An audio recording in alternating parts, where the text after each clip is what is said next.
When the shame becomes the cost, that's the buy-in. And that's where I have the most empathy. And that's where I find the most moving. When the shame and the secrets interfere with another day, another getting out of bed, does the shame and does the secrecy interfere with everything when at the beginning it was a solution, but now it's the problem?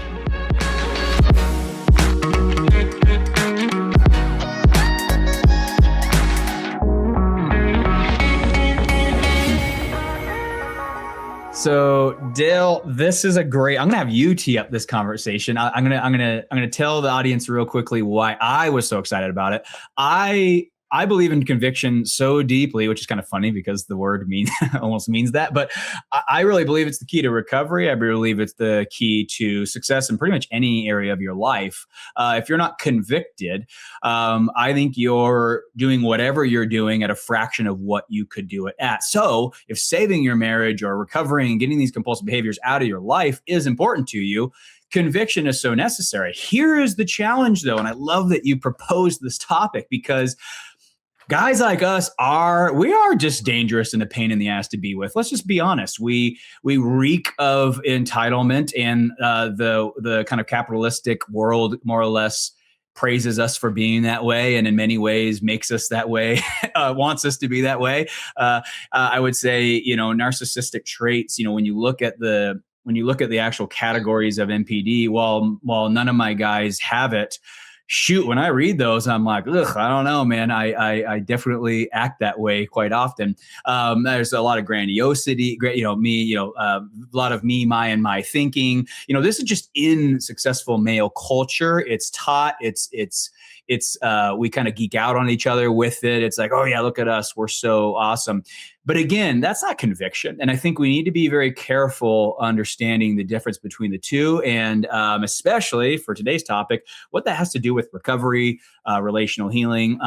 Dayle, you'll go ahead and do your little intro. Is what I said accurate? Yeah. Please stop, because you're taking away my whole spiel, man. Like, I'm not going to have anything to talk about. Yeah, we will. But yeah, speak to it. What's your take on why you felt so passionate on why you wanted to bring this? So I'm passionate about a lot of things. I'm passionate about conviction, and I'm passionate about entitlement, because I'm passionate about things that are often misconstrued and also are not productive. They're alienating. Yes. Alienation is what drives people apart, does not bring them together. So the word conviction, which is interesting to me, because if you look it up, it's like this deeply held belief. But in our society, we apply conviction to mean often, the connotation is that I have a superior moral compass. Yeah. Mm-hmm. I am holier than thou. I am going to heaven and you are going to hell. Mm-hmm. Okay. Now, I'm not here to be a theologist, because I'm not trained to be one, nor am I here to, put down any kind of religiosity. I'm here because I think that unless we get clear on how we want to live our life and how we want to live it for ourselves, and to think that we're doing this because that person told me this is the right way to do it, I just don't think it works. Mm-hmm, mm-hmm, mm-hmm. Yeah, buy-in. You and I talked about this before we got on the show. We talked last week. We talked about if you're not bought in, can you even go to the finish line with this? I mean, if there's not massive levels of buy-in, this is no joke. I mean, what you've done, for the married men listening to this, what you've done to your wife, I mean, I don't know. I'm not sure there's a lot worse to do. And what society has done to you when it comes to the objectification of women and glamorizing the benefits of being able to conquer women. I mean, this is no joke. This is a full court press. There's nothing harder. I've built and scaled multi-million-dollar businesses, sold them. I've never done anything harder than what we're taught than this recovery process. Yeah. And I'm telling you right now, in the first year and a half, it was a waste of time because I was not convicted. I was just following the rules, trying to do what was being told to me. I was not coming from a place of buy-in. I wasn't coming from a place of commitment. I wasn't coming from a place of, I want this for my life and I'm excited to get there, whether my wife leaves me or not. And I Yes. think that level of conviction, and I'm not just saying, because a lot of guys say that, oh, even if my wife left me, I'd keep doing this. But no, stop for a second. Don't just say that because that sounds all, again, I think that's the problem is like, why are you saying that though? Do you really believe this next rendition of you is going to be the one that you want to live, whether she comes with you or not? Do you believe that? So, Yes. so before we dive in, speak to first high achieving men and how the whole definition of conviction has gotten so corrupted by, yes, entitlement, me, my, self-centered thinking, grandiose sense of self. Talk about how this sneaks in, because again, none of those things are easy to hear, Dayle. None of those things, like, I don't want to be called any of those things, No. but the truth is, if I'm completely honest, those traits certainly were sold to me. They appeal to me, and I definitely feel safer and more powerful when I use them. So talk to us a little bit about the dangers of this and how it sneaks up on men, and do it in a because you're so good at this. Do it in a compassionate way that basically, like, there's a reason why we're acting this way. It's not to Yes. be some a-hole. I mean, we're Yes. doing it because we believe it's actually taking us to where we want to go. No. So I'm not here to, I'm so the opposite of this pathologizing, stigmatizing, shame somebody into being something or doing something or stop doing something. First of all, I think it's BS. It doesn't work. And second of all, I think we're all very flawed human beings. And at some stage we took wrong turns, right? So, but I want to talk about this thing, the entitlement part. This is the interesting part to me in terms of the buy-in. In this society, okay, call it a patriarchy. Like, I'm not here for it to do a No, feminist. I mean, it is one. Let's be The real. truth of the matter is, it is what it is, right? So, Right. so yes, men get paid more money, men this, men that, But I'm not here to talk about that either. I'm here to talk about, if we talk about entitlement, there's certain connotations to entitlement that just don't align with how one sees oneself. And I think it becomes somewhat of an illusion that then ... culminates in misery. Sure. So we're really talking about misery, not necessarily the misery that you've been told you're putting upon somebody else. And you just spoke to that, Roland, beautifully in terms of betrayed partners, but the misery that one feels when one is with oneself and recognizes that the things that they're seeing and they're saying are really an illusion. For example, entitlement, grandiosity. When we think about entitlement, we think about big. This is a big person. This is the CFO. This is the head honcho. This is the big man on campus, BMOC. Okay. Think about these household terms, right? This is the boss. Big, entitled, get out of the way. I cut the line. I'm in first class. I make the rules, by the way. You don't follow them, you're fired. Okay. So talking about high achieving men. So yes, by definition, I do make the rules. And I do go to first class. they were told as a young person, make sure you keep working hard until you're in that position too. So this is, it's not that this is just our privilege. It was, get here because you'll be unhappy until you are the one who dictates the rules, right? That's the promise. So at least that was the promise that was sold to me, was don't settle until no one's telling you what to do. And so I did that. But yeah, it came with some baggage, didn't it? Yeah, I get that. We were in a culture, man. We were not raised in isolation. And so that's why I think that we need to come together and decide what the buy-in is. Yeah. Because we were wired to behave in a certain way. Okay. And I think that that's all of us.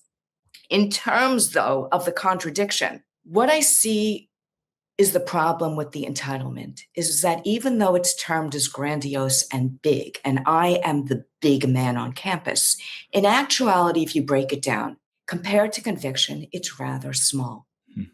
And here's what I posit. And I just put it out there because am I the end all and the be all? No, this is a conversation. Yes?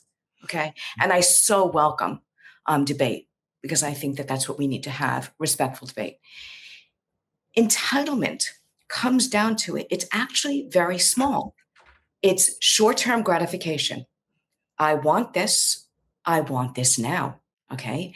So it's short-term gratification versus long-term gratification. I go to the gym. I go to the gym the next day. I go to the gym the next day. Maybe in 3 months, I'll start to see some biceps, right? I think entitlement is also small in terms of that it's singular. Yeah. I and me, which you already said, versus we. It's singular, small, narrow, myopic. And so when one starts to think that they're entitled or they're big or they're grandiose, in actuality, the behaviors come down to being short term, pay to play, low investment behaviors versus a 401k versus long term ROI and delayed gratification, which is bigger. Now, again, that's not a moral compass, it's a contradiction. Notice I am big, I am entitled, I get to make the rules. However, I'm playing kind of small. So, how do I reconcile that in my mind if my behaviors are of a small nature? I also think it's interesting because an inner circle behavior is the smallest one. Okay. Yes, that's a CSAT world, but the bigger behaviors are bigger, right? What do I do in my mind when I look in the mirror or I go to sleep at night and I go, wow, I think I'm really big. I think I'm really important. I think I'm really successful, but my behaviors are so small, almost like a child. I want, not a judgment versus an adult. I have to come up with a resume. I have to go on the job interview. Then I have to get the job and then I have to keep it. Did that? Right. No, because what you said, and just so for the guys listening to this, like, I think the reason that we're so blind to it is anytime the tribe really normalizes something and talks about it like it's a positive, we stop really looking at it like it has any negative to it. And so, it's really hard sometimes to be like, oh, I don't know if that's small behavior, because on Instagram, everyone is kind of, oh, go get your jet, go get your this, don't wait around. No one's going to give it to you. Go take it.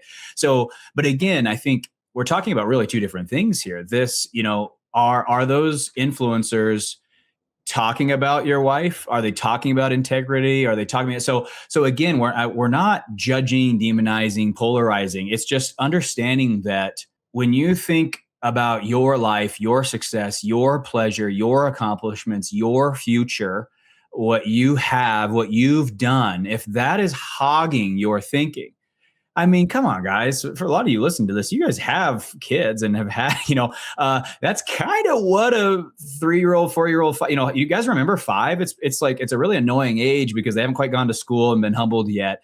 And they, it's like you're playing baseball. It's like, no, wait, actually, I can run to home. You can't run to home. And you're looking at the kid like, what are you talking about? Of course, like they come up with these rules because they're trying to invent a game where they can't lose. And in their little delusional world, that's entirely acceptable. That only I can get home runs. You actually can't. You can't run past first base. And to us, it's like, what? What do you mean? And we always make fun of the kid. But again, let's. I know it's kind of a funny analogy, but that's really what we're talking about. Is I'm not saying that winning's bad, money's bad, going on an awesome vacation's bad. That's not what we're saying here. It's just when you look at the percentage of what your brain thinks about, if it's my life, my thinking, and this is where betrayal dynamics become really challenging, is I don't like to think about you and your pain and what and the thing, that's not something I enjoy thinking about. I'm used to thinking 90% of the time about my life, my career, and what I'm building. And now you're basically asking me to consider the family, consider the temporary sacrifices that I need to now do so that we can, it's a type of thinking that we associate with weakness, slow. And so I think that's what Dayle and I are trying to come across here. Is we're not trying to make any sort of judgments. That's what it's just, you do need to understand that if that thinking accomplishes one thing, it will make your life better. It will make your future better. It will make and I think the challenge is, if there's no room for their life, their feelings, their perspectives, what's that mean? And I think when you look at these men, as much as I'm not accusing you of not caring, but I am just saying your mind spends a lot of time thinking about your agenda, your life. And there's this whole provider thing that we like to say, oh, I'm providing, I'm doing this for look at the house you guys live in. And again, you guys can keep selling yourself on that story that the you thinking is mutually beneficial. But how about you ask?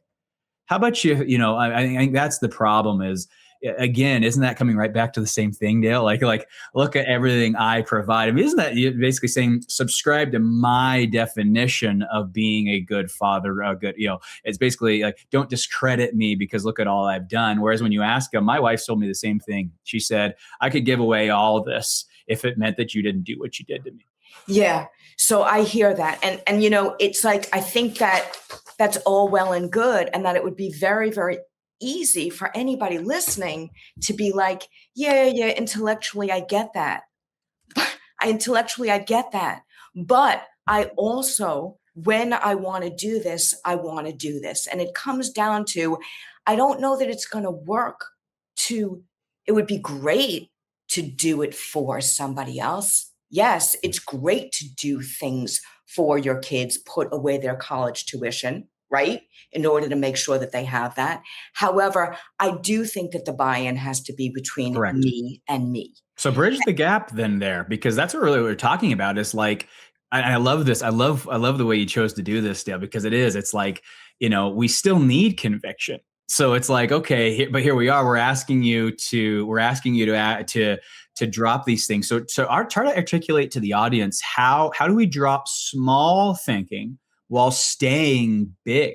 How do we drop childish mind while staying large? Because I don't think any IG guy listening to this wants to be small. We do not want to get bossed around. I do not want to be abused.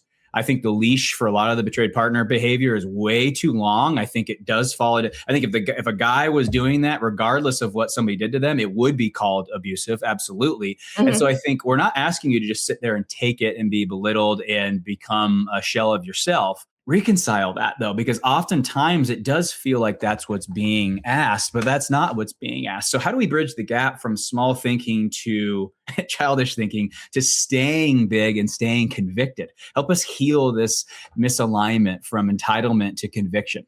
Yeah. So thank you. First of all, I just really want to double down on removing the shame aspect, because I even considered whether if I use the term childlike, that can often I'm out. She's talking about me being childish. Entitlement's triggering, narcissistics triggering, all those words are triggering. Because keep in mind, guys we've been called that before, and I don't appreciate it.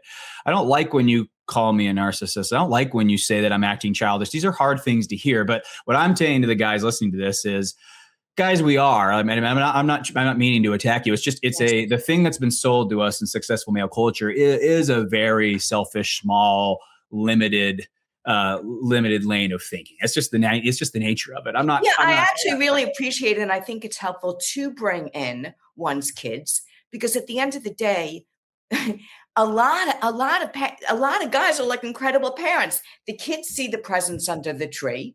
It's only December 21st. The kids want to open the presents, and the kids have to wait until December 25th, right? Yeah, okay. Yeah. So we're talking about delay. We're constantly talking about this behavior. That is the difference between, if there's no other word for it, being a small person, whether you're 3 feet tall, and being a big person, whether you're 6 feet tall. Okay. I'm not 6 feet, but anywhere between 5 and 6, right? Okay. So the thing is that I think that it's just so difficult because I want to be big. However, I am so accustomed to these behaviors that are immediately gratifying. Again, small. It's a very, very small amount of time. I make this decision. I decide to go to this massage parlor. I get out my $100 bills and I get what I want. Okay, So let's call a spade, right? All right. The truth of the matter is that it has to take vision about the long-term game. And so I don't know a lot about sports. I only know that it requires, like goals and baskets and marathons, not sprints. These are all kinds of things that one really has to work towards in incremental steps but they take time. Mhm. So at the end of the day, if we cut through all the BS, at the end of the day, who do I want to be? And what impact do I want to have as I live this, by the way, very short life? Mhm. And that's not a morality Yeah. spiel.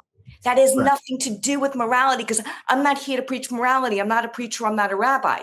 However, do I want to be the person that thinks I'm big, but my behaviors are small? Did that answer your question, It did. Roland? It did.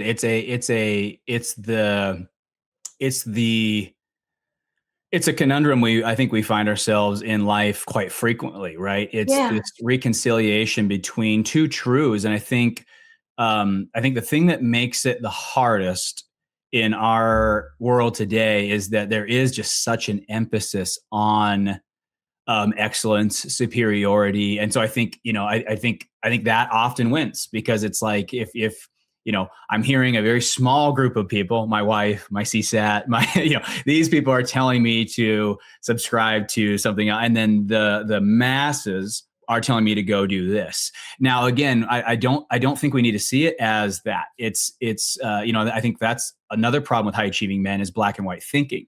Mm, Two things can be true.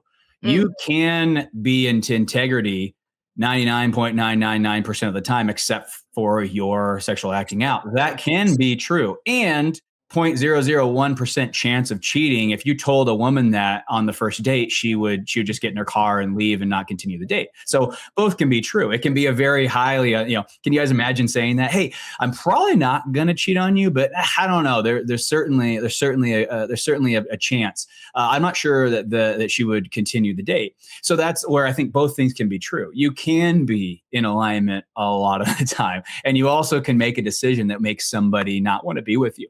That's the two things. So I think what you're talking about with this is this dichotomy that I think in recovery we run into over and over and over and over again, where two things can be true, and one doesn't necessarily have to negate the other. Which I think, to continue the conversation, I think is where we're going with this, which is, how do we reconcile conviction when we feel like we're being asked to subscribe to a thing that we might not want to be subscribed to? I mean, hey, you need to stop traveling for work. Or, hey, you need to sell, it could be a down market, but you slept with an affair partner at the beach house and now you need to sell the beach house. Or you slept with her in the back of the car. Now you need to sell the car. And it might not be a great financial move, yes. but you're being asked. But again, I think we need to reconcile that, because I think that is where conviction comes in, is what are you convicted about? So define conviction in terms of recovery. How does this feel? What's this look like? Maybe start with that as a CSAT. Like, when do you know that you have a convicted man who's going to go the distance? Maybe you start there, and then we can kind of reverse Great engineer. question. Okay, so first of all, I think that some of what you're talking about, one of the things I think is recovery is so freaking difficult, and it can be so discouraging when there's slips and relapses, and then there's another rupture and another rupture and another, okay. So I think that it's extremely difficult. What I have found in working with men, and I really do love working with men, because I think when men come and they are ready, or they want to be ready, right? And they lean into being ready, it is extremely encouraging how much positive reinforcement and empowerment a man, okay, I don't want to speak to like the men, okay, I'll talk to you, Roland, you feel once you start behaving in this bigger manner, aka conviction. So, for example, I am a man who avoids hard conversations. Uh-oh, here she comes. Mhm. She said, she has that look on her face that she wants to have a hard conversation. It's 8:00 at night. I've had a really hard day. Yes, the market sucks. I had to fire somebody. I'm hungry. Leave me alone. And she wants to have a conversation. What I have found in my experience is this conviction thing. Okay, I'm not going to avoid the conversation. I'm going to approach the conversation.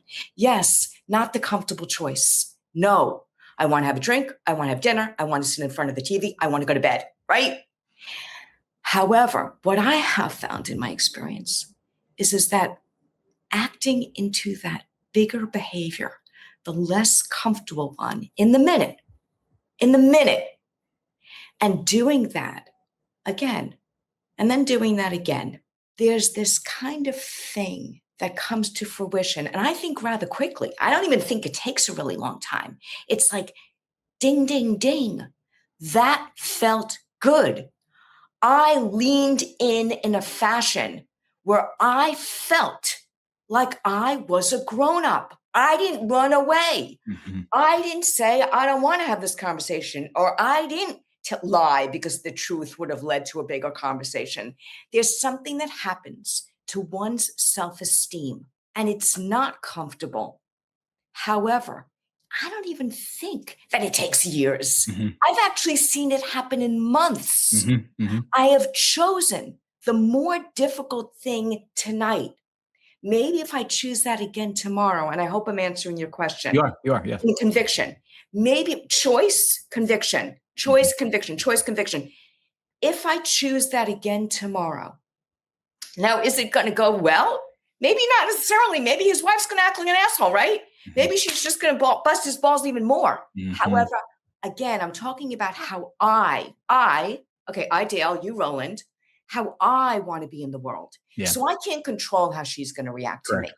But if I make this choice and it's aligned with how I truly see big, okay, how I truly see grandiose or mature or somebody who I would respect, right? Who's taking the more difficult route. If I do that today and I do that tomorrow, I might feel better. Yeah. I'm going to give it a shot.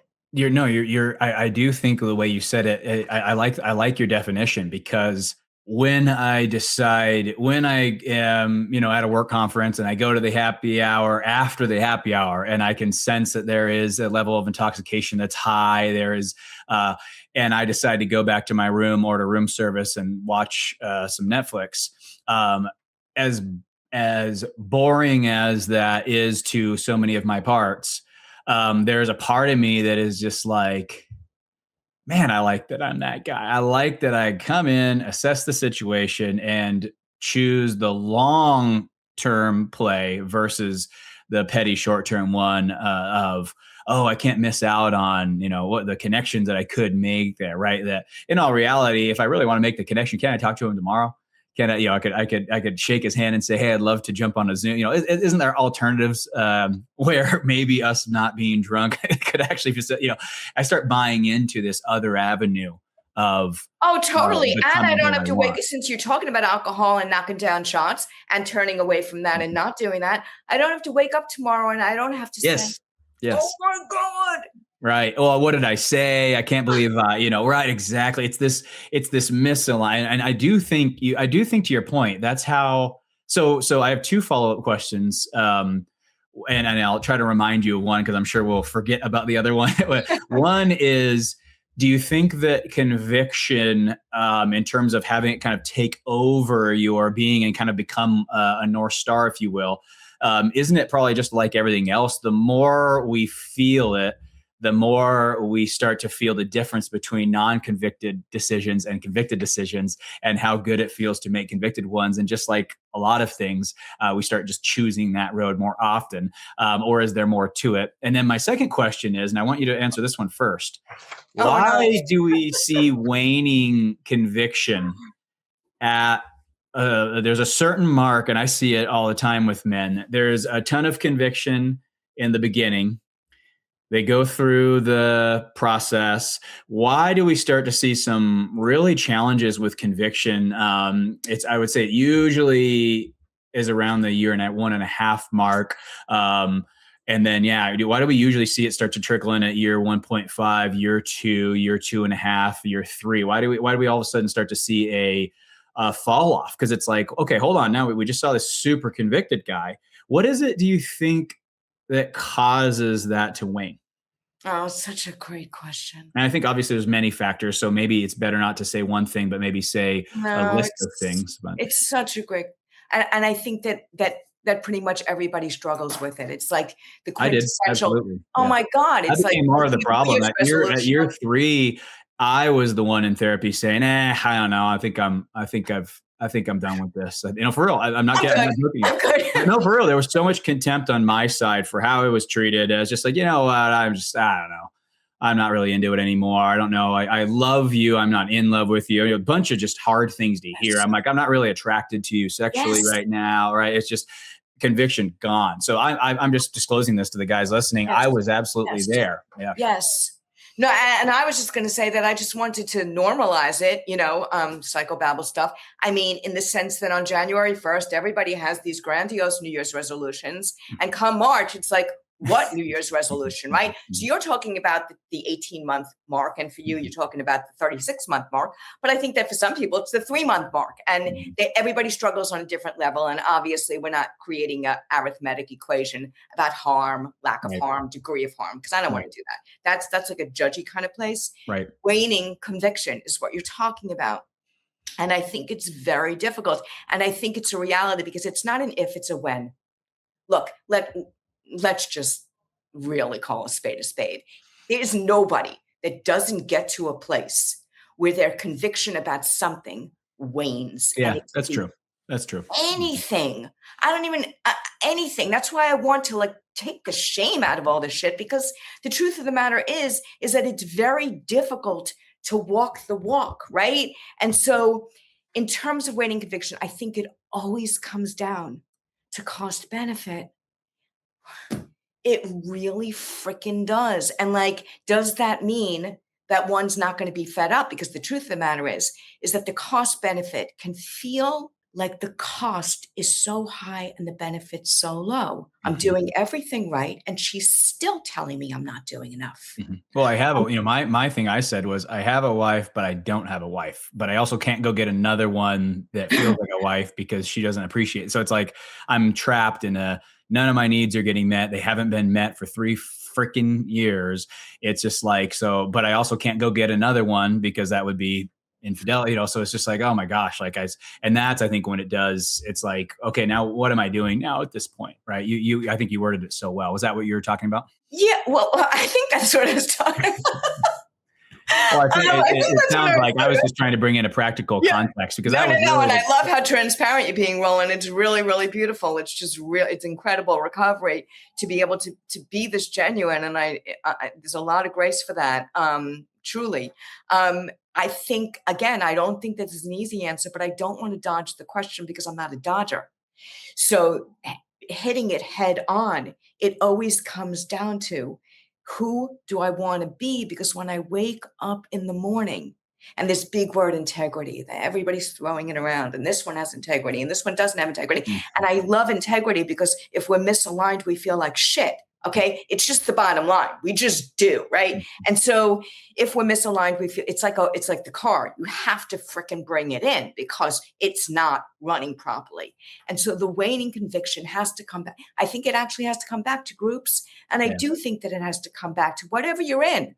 Therapy, a 12-step program, whatever the hell you're in, it has to come back to, wait, what did I decide? I love North Star. What did I decide was the North Star in the first place? Why did I decide to give this up? It was actually kind of fun. It was really, really cool. Guess what? I make a lot of money. I can actually afford to buy all of these shiny new objects, a different one every single day.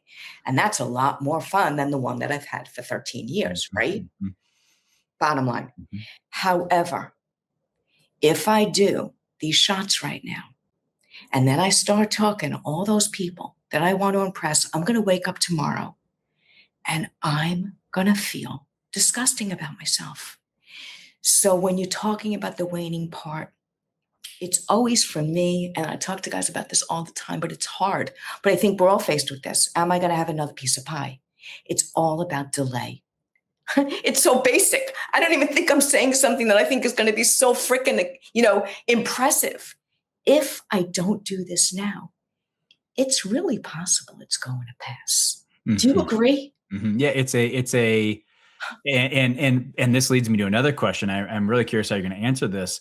to me, the reason I think year 1.5, year 2, year 2.5, whenever kind of that happens, the reason I think it happens is I don't think it's anyone's fault, but I do think it is everyone's fault at the same time. I think it's so easy in the beginning because there's a plan. Hey, we're going to go do this. You're going to write this thing. And then when you're going to go take this test, and then when you take that and pass it, then she's going to write this letter to you. And then you're going to read it. And then you're going to take 2 months and write this letter back to her. And then you guys are going to do this. And then we're going to get to injury repair and like, oh, wow, good. This is great. And then we'll be happy couple again. And so there is this conviction that we're going to be okay. Yes. And then I think what happens right around, and again, like I said, I don't think it's anyone's fault, but I think it's everyone's fault. What I mean by that is, there is no roadmap, and the CSATs also can't make one because at year 1.5, everyone's unique at that point in time.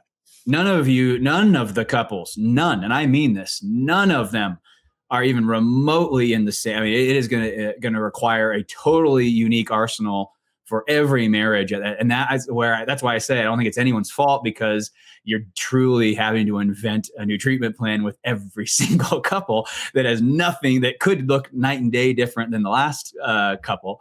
But at the same time, I think it's everyone's fault, because I do think both the betrayer and the betrayed and the therapist need to understand that, that people are not the same. And relationships are not the same. I think where my wife and I really started to suffer was when we felt like people were treating us like they treat every couple.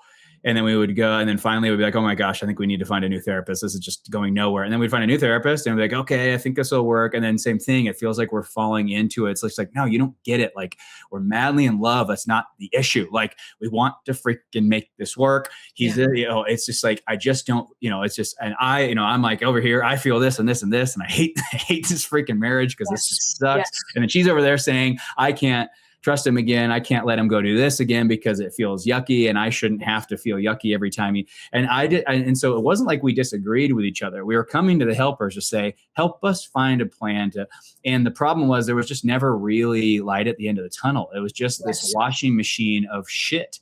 And so my question to you is, what do we do? And I want the damn answer to this, because I don't know how to answer that. Like, what? We all pretend that we have this all figured out. There's not a lot of thriving couples. That just isn't. It's a lot of just freaking pain and a lot of stuff that is, they're not thriving. Like, it's just, and so what do these couples do when you hit that place and it does, and the conviction starts to wane on both sides? That's not great. The Gottmans have research that suggests what's going to happen in that stage, and the percentages are not good. Once contempt happens, it's 96% chance of divorce. So my wife and I got there, but I knew we were a 4% couple, so I stayed. But my point is, what do we do? Luckily for my wife and I, because of our position, we didn't really have, we had the luxuries of hiring anybody and everybody and flying wherever we needed to fly. Yes. But like, if you don't have that luxury, like, how can you prevent this? What's the couple need to do? I really want to hear the answer, because I frankly don't know. If somebody asked me that, I don't know if I could answer it. Yeah. I love the way you're talking about nuts and bolts, and the truth of the matter, it does come down to nuts and bolts, because you've got two people who are incredibly unhappy. Okay. And so then you're going to talk about these big things like conviction and integrity, right? Okay. And empathy, the dreaded empathy, of course. I mean, wait a minute. I'm freaking miserable. Okay. We haven't had sex in 9 million years. Okay. What do I have to do to get laid? Okay. Okay. And so I'm going to talk about conviction and integrity. Okay. You're like, wait a second, like, what choir are you preaching to? Because it's not working. Isn't that what you're talking about? That's exactly what I'm saying, is like, what are we doing? And it really starts to feel like that. It's like, so we come here and then I talk about what I'm pissed off about this last week. It's just like, at a certain point, like in the beginning, there was such a plan and so much hope. And now it's just like, wait, I still don't trust him. I'm still pissed. And then the guys over here like saying, I don't know how much longer I can be in a relationship of this caliber. This is no marriage that I want to stay in if it's going to continue this way. So what do you do? What's the new plan? And I know it's a hard question to ask, because to your point, it is a custom plan. But I guess that's my question, is how do we customize the plan so we can keep the conviction around? Because I really think that would be so helpful for these couples in a time where they need it most. Yeah. So, first of all, It's a very difficult question. And quite frankly, I think that if someone is out, if someone is done, if if they are really, really, really done, because they want their cake and eat it too. And yeah. So I don't necessarily know that there's a place where I would like participate in convincing somebody to stay. Sure. I agree I'm with not that. interested. I'm not that's not a reason to come to me, right? Okay. So yes, I think that I can be extremely motivating in the sense of here's where the light at the end of the tunnel is. Okay. So we're talking about, and again, big picture, conviction, big picture, the connection, the connection is the North Star. And I really have rarely met, I've met people, couples, men, women, who are extremely discouraged and they are so fed up. And there's been multiple discoveries. And yes, those are the realities.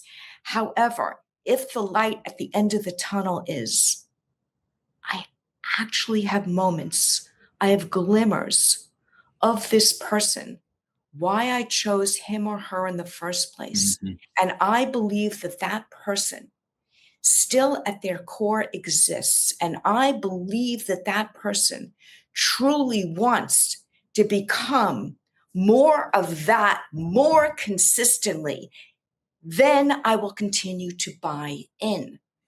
Um, am I answering the question so You far? are, you are, you are. Absolutely. No, As you are. far as the waning conviction, it still comes down, you're asking me to talk to the couple, to me and me. Why does anybody go back to the gym? Why does Yeah. anybody go back to the gym?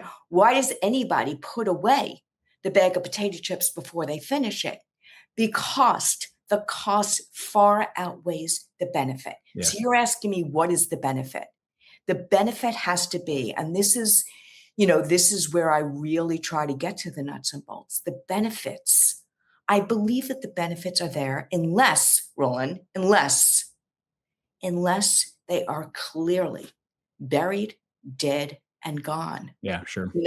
And there are those cases, and speaking to the Gottmans, Yes. there are those cases. And I'm not going to make believe there aren't those cases because there's been too much irreparable damage done, okay, to the trust. Okay. I'm not going to do victim and villain here because Right. I don't think that's helpful either. However, if there are glimmers, if there's connection, if I lean into that hard conversation she wanted to have, and if we then feel good going into tomorrow, I think that's the buy-in. Yeah, I agree with that. I think the couples who I see finally pop out, at least, well, I'll speak to my wife and I just because I can't speak for them. It was a decision. Hmm. It was a decision, and I'm actually going to put it on her. She just made the choice one day because I did. I told her, I was like, listen, I think I'm out. This is just, I love to live life. And this is so incongruent with the life that I want. It had nothing to do with her. I was just like, I don't know if I have it in me. And I think high achieving men, I think tap out earlier than some. It's just, I have such a lust for living that my tolerance for not being fully expressed is just lower, I think, than the general pop. And I'm sad about that because I think that, I think I pushed her way harder than I wish I pushed her. But at the same time, I told her, we've got to, this is very important to me. Like I want to see, but then there was a decision that was made on her side that was, no, I get that. And I do understand that I do see it. She saw it. She's like, I don't know if we can go. And like, I think you are at your breaking point. And she just made a decision. It wasn't that she got over it. She just made a decision to be like, I am going to deal with this in a very healthy way to see how minimally I can have this activate him, take away from his joy, rob him of any more. And so it wasn't that she was being ignored. It was just how little, what can we do in a healthiest way possible to get what I need in a very healthy way, while also trying to find a way to get back to life and have him be fully expressed. And it was a decision. And so in no way was she over it. In no way did she not have in no way. But you know what's funny? My conviction came back because I saw somebody who wanted me to thrive. who didn't want to punish me. And that was like, oh my gosh, I can do this now. So I do think there is a medium that we need to achieve. It's a couple. It's not, oh, you betrayed me, so now you have to eat shit sandwiches for the rest of, because that's just, for high achieving men, I'm sorry, that's just ain't going to work. I'm sorry, but that just isn't. I can eat a few of them, but if I am fed one unpredictable amounts at unpredictable times, I'm going to tap out. And I think you said it so well. I think the conviction needs to be fostered, and I think the couple has to do that. I don't think the therapist can do that. I think the couple has to decide. So last question before we end, what would you say to men who do wonder, am I convictedly in recovery? How would you ask how to measure that? And what would you tell them to ask themselves to assess it? I love the hard questions. Okay, so am I convictedly in recovery? I think that obviously there's measurable. I mean, are we talking about measurable? Or are we talking about philosophical? Because both. We're talking about both. Okay, so obviously the measurable parts, and am I lying? Am I going outside the marital agreement, and everybody has their own? I mean, I'm not going to tell. I mean, every marital agreement is different. I mean, some include porn, some don't include porn. Okay, so am I staying within the marital agreement, and that has to be respected, and that has to be something that I signed on the bottom line about. Again, am I being an adult because I'm the one that took the pen and I'm the one that signed? Yes. Okay. So that's the behavioral part. That's actually the easy part. And am I doing that? And if I'm not doing that, okay, then no. I do not have the conviction. And let me admit that I don't have the conviction. Does that make me a horrible person? No. Yeah. I just can't walk around. Yeah, and go to your recovery group and tell them to help you get convicted. Guys, yeah. I have this happen every 2 months in my group. Somebody comes in and says, "Guys, I don't know. I've lost it. Somebody sell me on why I'm doing this again." Yeah. And that's okay. Yeah. It's that honesty, the ownership. Yes.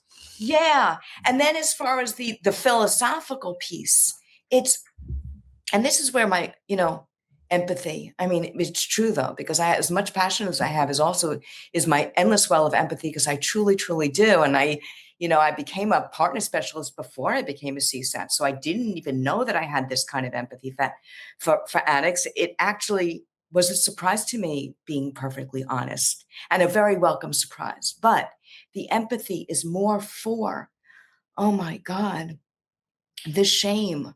I keep believing that I'm this, but in actuality, I'm showing up as that.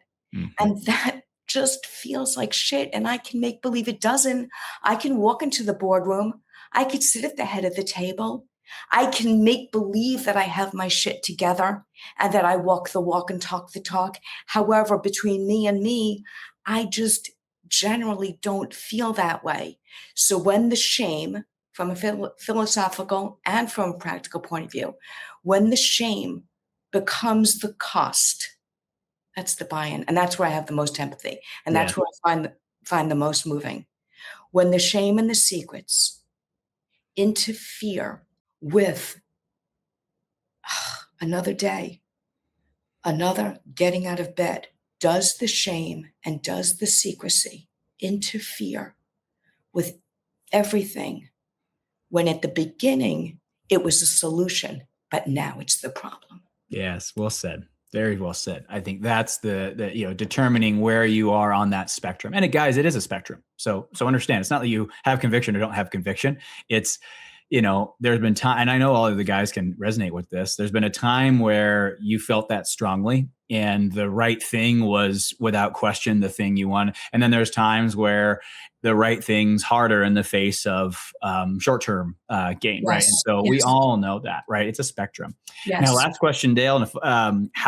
Where are you licensed? How do people find you? Who do you work with? Give them the details. Okay, so I'm licensed in 6 states. In alphabetical order, they're Connecticut, and they're Colorado, and Florida, and Indiana, and New York, and New Jersey.